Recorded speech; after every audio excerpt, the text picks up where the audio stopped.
Арма ағайын, мінекей мынау солтүстік Қазақстан облысында Айыртау ауданының 5 ауылының жігіт адамдар мінекей жиналып отыр. Қошағалиеваның осы жасап жүрген заңсыздығы қылмысына қарсы қаншама Астанадан, Көкшетаудан, районнан, әрбір ауылдан жиналып, сабылып, барша шаруаларды тастап адамдар жиналып отыр. Осы заңсыздық қашан тоқтайды?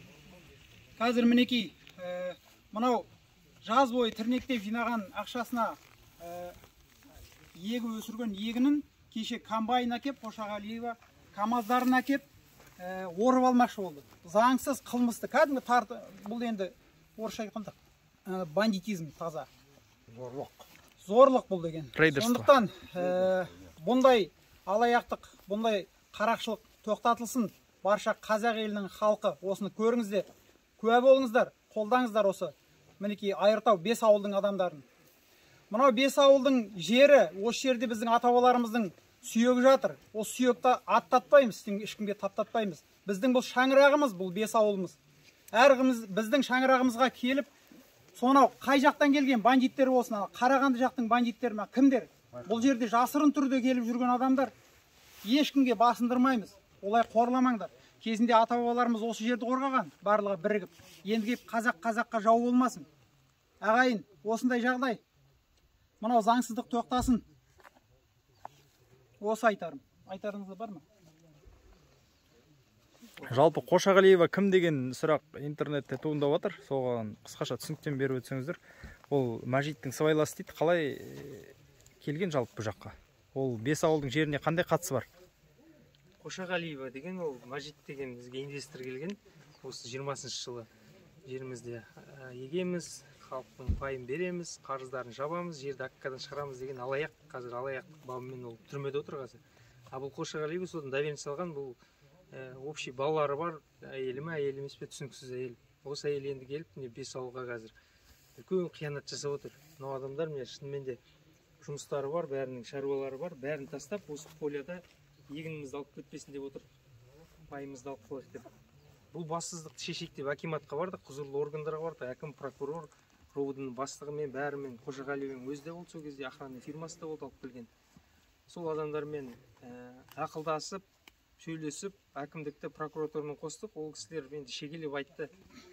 Еккен адамдар алады, кім екті, сол адамдар алады. Егер басқа мәселелер болса, сот жүзінде шешіңдер деді. Бірақ соған қарамастан кешегі күні комбайн алып келген, 5 комбайн, 3 КамАЗ алып келген.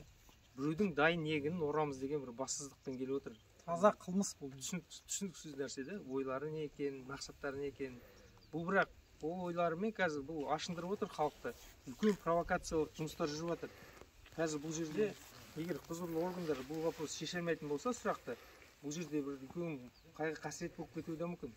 Жалпы осы егінді ауылдың жігіттері септі ме, әлде сол Мәжит Сабировтың сыбайласы Қошағалиева септі ме? Өйткені ана видеода айтып жатырды, бұл біздің егін деп.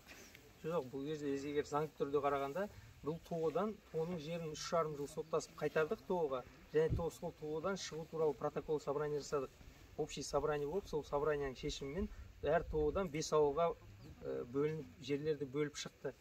Ол протоколға екі фирмадан, Мәжиттің 2 компаниясынан иск берілді, қарсы, бұзамыз, бұл протокол заңсыз деп. Бірақ соттың шешімі бұл протоколдың заңды екенін дәлелдеді, және ол заңды жүзіне енді апелляциядан да ұттық біз. Сондықтан біз заңды түрде бұл жерде қожайын болып өз елімізге сеуіп отырмыз. Бұл келіп отқан адамдар, мен тоғының директоры болған, мен тоғының директоры болып тіркеліп тұрмын деп, бұл менің жерім, бұл егінді мен алам деп отыр. Ол тоғының тіркеліп тұрғанына біздің соттың шешімі шықты, бірақ енді оны ауыстыру үшін анда бір аресттер тұр екен. Сол аресттер қазір алынып, банкротствоға подавать еткен, сол банкротствоның бірінші этапын ұтылды, бірінші істі. Енді апелляция сотқаннан кейін заңды жүзіне енеді. Содан кейін барлық былай айтқанда блокировка шешіледі, содан кейін біздің 5 ауылдың сайлаған Жапаров Қойбағар деген ағамыз сол директор болып отырады. Жақсы, жалпы осы орайда мынау тұрған халыққа сұрақ. Мынау инвестор болып егін егіп жатқан жігіттерге сіздер жерлеріңізді өз еріктеріңізбен беріңіздер ме? Иә. Айтыңыздар бәріңіз, бірауыздан. Сырттан келген адам жоқ қой, яғни? Жоқ.